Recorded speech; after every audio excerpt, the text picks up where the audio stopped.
Hello and welcome to Alberta Solar Pioneers. I'm Dayan and I'm sitting here with Roland here in Perle, northwest Edmonton. So Roland, how's your day so far today? Oh, it's been hot.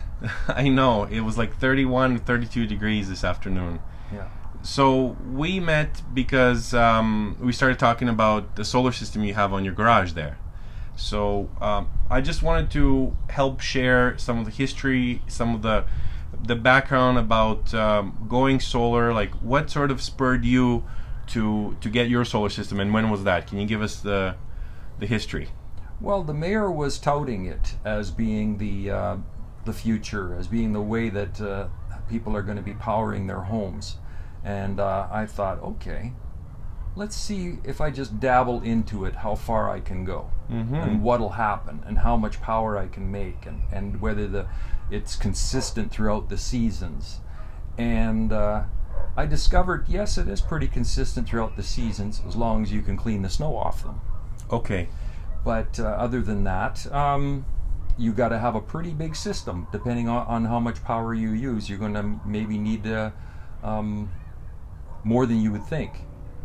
I have probably enough roof area that I could cover all my solar needs, but I only have scratched the surface by putting about a quarter of what I would need, and that's 1 kilowatt.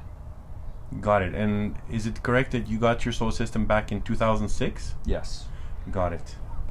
And so if I were to ask you to compare your life before the solar system, what is life like after you got the solar system? Like, do you notice like your sort of your costs are more manageable, or is it more like sort of the sense of fulfillment that you're building a more sustainable future? Like, if you can compare and contrast for us. Well, as for building a sustainable future, I would have to quadruple my investment that I have right now just to get close to that, and can't really do it. But it was an interesting experiment on my part. As for how it has affected my life, well, it makes me nervous when I see snow on them. Sure. And when there's a lot of clouds in the sky, but every time I check on it, yeah, it's still producing about the same amount of power it always did. It didn't really drop a lot. So I'm happy about that, because it's been now 16 years that they've been up there. Right, yeah. You would expect you to lose, what is it, 10% or something? Over time, yeah, and it's hardly dropped at all? Yeah, hardly. It's still at around 300 volts. But it's only 3.5 amps, or 3 amps. Okay. So it's not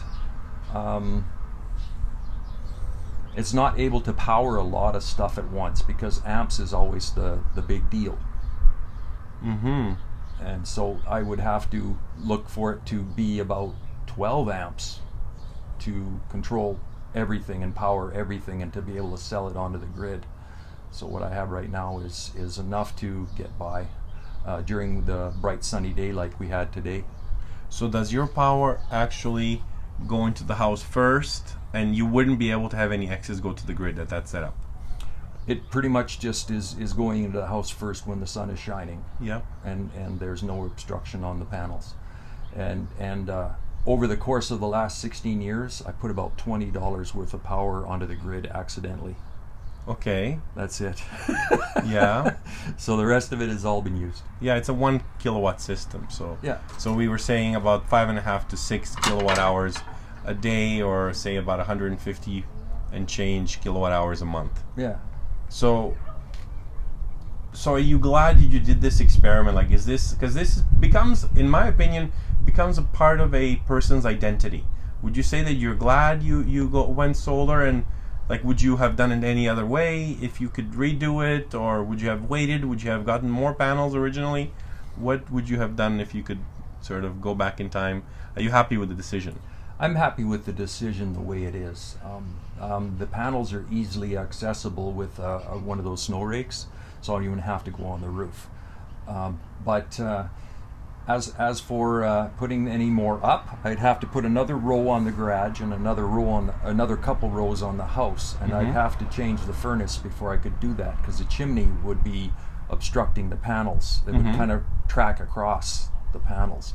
And that, if you have one panel obstructed, it cuts your amperage down right away. Got it. And how do you monitor that? Is there a readout somewhere inside the house, or? No, there's a readout on the inverter in the garage. In the garage, got it. And then, if you were to, so your audience is people who are considering going solar in present day Alberta, Canada, and potentially wider in Canada.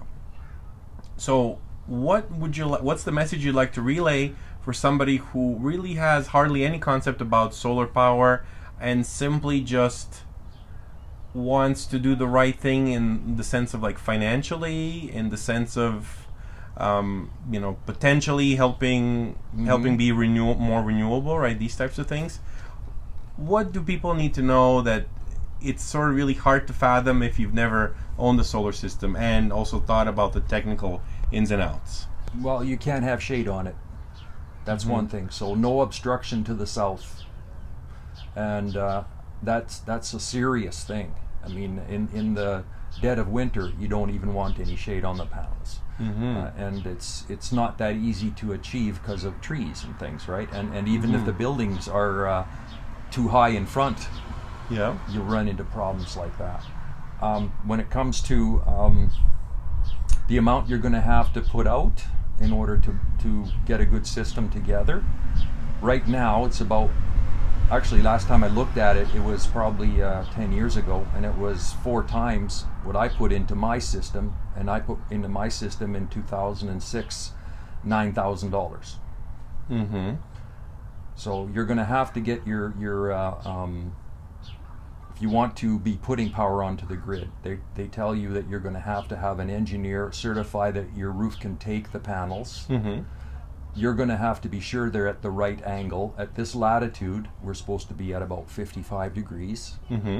And so that means they shed snow pretty good on their own because they're dark. You know, a little bit of sunlight on the corner and the snow just comes right down. Right. Unless it's a thick layer. Right. And or it freezes right away or something. Or it freezes right away. But don't they operate, maybe, nowadays we're told that they operate at above 0 degrees Celsius, so maybe that's something with the new generation of solar panels. They stay warmer. Yeah, they stay warmer, yeah. The panel's actually warmer. Yeah. I don't have that. I got the old school style, I guess, because they're not heated. They're just painted black frames. Sure. But it seemed to work good. I also have up on my roof a 12-volt system, and it's comes in handy for charging batteries with a trickle charge all throughout the winter. So when I pull my vehicles off the road that I normally would only drive in the summertime, I just put them onto that. Okay. And that's good too.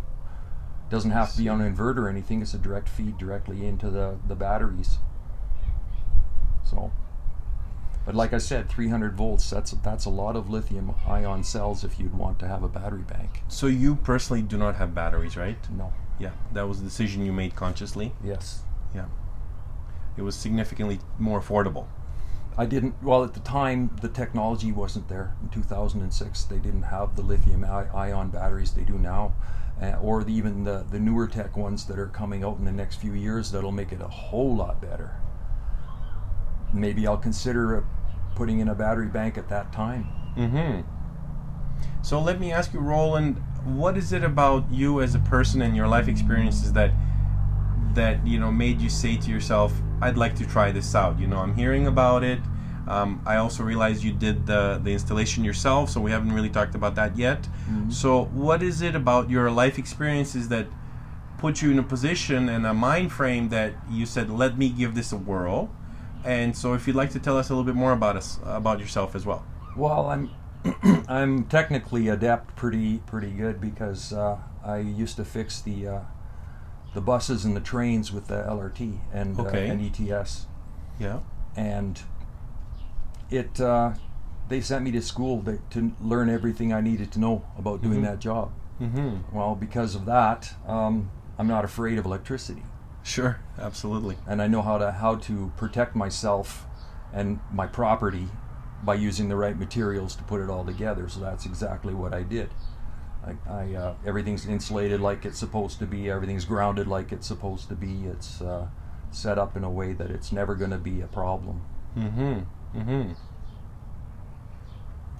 And how many years were you in the, call it public transport repairs 36 industry? years. 36 years, okay. Yeah. And how long have you lived in this house? Since 1985. Okay. So now, we talked a little bit about some of the rigmarole you experienced with the utility company about the right kind of meter. Did you want to talk about that? Like what they told you could or couldn't have, and the ins and outs of that, you know, as appropriate as it would be for a solar newbie? Well, yeah. When I first started out, I figured, any extra power that I would make would be going onto the grid, and they would be cutting me a check, and I would be making a little bit of a extra profit out of it, basically getting my money back on what I had purchased. Well, as it turned out, what I had purchased, being that it's only a 1 kilowatt system, was not capable of producing enough power to get me any sort of money back. But when I found out about the power producing fees, being a private power producer that you have to apply into a club, it was that I would basically be only making about $50 a year because of my system being so small. All right. That'd be all the profit I'd be getting out of it. And then they told, at that time, maybe the rules have changed. I want to be fair about this. At that time, they said if you produce in excess of 2,800 kilowatt hours of power, we will cut you a check, but not before that. Oh, wow. And that's a year. Yeah, so that's like in a 2,800 kilowatt hours you'd have to produce into the grid for free at that point. Yes. Wow. So you got to be sure that your system is really powerful, like 4 kilowatts or bigger, or else you're probably not going to be able to have them cut you a check. Got it. Yeah. That's basically the only issues I've had with the system as it is. So I made it as safe as possible. It's got the ability to shut itself off whenever the power goes down in the neighborhood. So it's constantly sensing, and whenever it doesn't pick up the AC coming in, it just shuts off.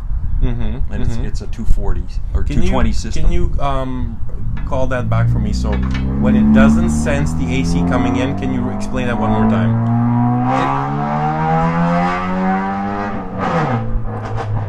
It has the ability. It has the ability to sense the main line. Okay. And when the main line shuts off, the inverter automatically shuts off. So if there's any power guys working on the line or something like that, that line does not stay live coming to my house. Sure. Okay. And that's built into the system. It's the way it is. And then how does that tie into the air conditioner function? Air conditioner function? Did you say AC something? Or no? No, alternating current, right? AC, current. so just, okay, got it. Yeah, perfect, I got it. Yeah, that makes sense. Yeah, it samples the AC current coming in. So yeah, nowadays what people are doing is they're basically getting all of their kilowatt hours that they're exporting, they're getting paid for that. They're able to get either the same amount of cents per kilowatt hour that they're paying for, like on the order of 6 to 8 cents per kilowatt hour, or if they're on a floating rate nowadays, it's more like 12 or 14. And then they also have the ability to sign up with the solar club that when they have excess between like March and September, so if they're at 100% of their yearly consumption, they're going to have quite a bit of excess in the summer. So they can get up to 26 cents per kilowatt hour. Oh, that's so nice. They can actually get negative $50 to $100 bills, and they will actually refund you. So I talked to one of the solar clubs, Park Power, and if you got a $200 credit, they'll automatically deposit it in your bank account, unless you want to keep it to cover yourself for the winter. Oh. So it's really nice that way, yeah. Well, in my particular situation, what I make during the day when the sun is shining bright and all that, I use. And like I told you before, I've only accidentally put onto the grid about $20 worth of power in the whole 16 years I've had the system. Okay, so you make sure that you're going to use what you produce, because from the beginning you weren't going to get paid for it. But nowadays, potentially, who knows if you had the right meter, which I know you got the mechanical meter went away, but now, when did you get your other meter that came in that can't spin backwards, like you said? I think about 10 years ago. 10 years ago, okay. They wanted to upgrade. Yeah. But I didn't see anything wrong with them upgrading, because I figured, it'll probably, if it has a chance, it'll run backwards. Well, no, it doesn't. Not that meter. There is one that will. I did some research. There is one that will. So that is probably the one that the people who are part of the club are getting. Or maybe it's just that you can see the numbers where it's what's going on to the grid, because it's got 3 different displays on there. Yeah, so it's called net metering. It was legislated in Alberta a couple of years ago. All right. So it makes it quite advantageous for the consumer. And so. Well, that's good. But it doesn't mean I'm going to change what I've been doing, because I don't want to have an engineer looking at my rafters and stuff like that and saying, oh, no, you got to take that down. Which won't happen, because I know the rafters. At this point, you've been grandfathered in. Yes. Yeah, absolutely. Nothing's happened up there, and it's been 16 years, so I think it should be safe, considering some of the windstorms we've had. How about we take a peek? Can we take a peek? Sure. I'll just pause this. You want an outside look or more of an inside look? Because there's a little bit I can show you about the unit inside there. But the issue is that let's do both. The issue is that it's not that easily accessible. The garage is a mess. Let's just do the outside then. I'm doing all the projects right now. Let's do the outside only. Yeah, don't worry about it. Okay. Yeah, just to get a sense of the angle, really, because that's a unique aspect of your solar system, that you've actually put in the tilt there. Yeah, but you have to do it. You have to be at the same angle as your longitude, or your latitude. I mean. All right. Okay, I'm going to lock up here then. Okay. Let me go back. Okay, so we have what looks to be an apple tree, and the sun is setting in the west.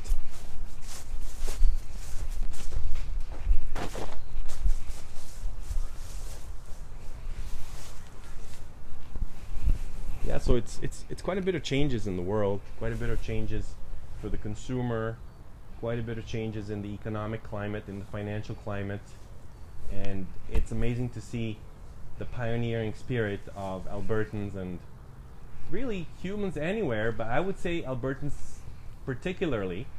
And I haven't told Roland yet that I call myself the oil and gas solar guy, because I feel solar is actually a very connecting type of a technology for people, whether one's background is like mine, oil and gas, or any other kind of background, walks of life, where people are interested in advancing technologies, being resourceful, and helping oneself, produce what one needs in one's life. So let's take a look at, let's get a tour, a real live tour. Okay. So if you were to sort of just give us a description of what do we see here. Well, you're seeing 5 60-volt panels. Because back then you could get them as high as 65. Yep. And you're seeing 2 12-volt panels on the end. They're trickle charging panels. Okay, what does that mean? Basically, it's a lower current, and it's for 12-volt batteries.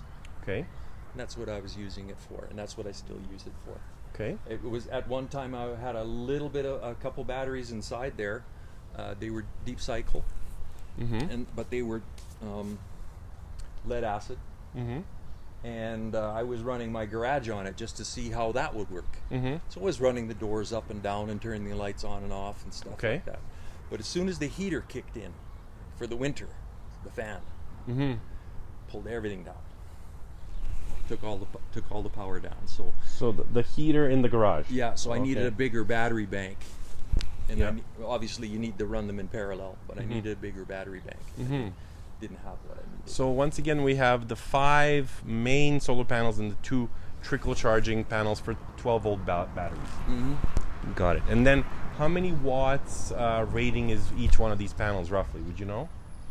Well, Nowadays we're at like 385 to 440 watts per panel. well, right now these are not that high. These are only 200 watts. About 200 watts per panel. Okay, got it. Yeah, yeah. So that's how much sort of more power per panel it's advanced in 16 years. Oh It's- yeah, it's if they doubled. Yeah. if they would be destroyed, and I still wanted to work with them, I would be going with the new stuff, and then I would probably have a little bit more production available. And have you had hail at all, like on yeah. these panels, and no problems so far? No, nothing. Okay. These are Sanyo panels, Sanyo, okay. and the inverter is a Siemens. Siemens, okay, yeah. Very reputable company. Yeah, Yeah. and that's all I really have in the way of information about that.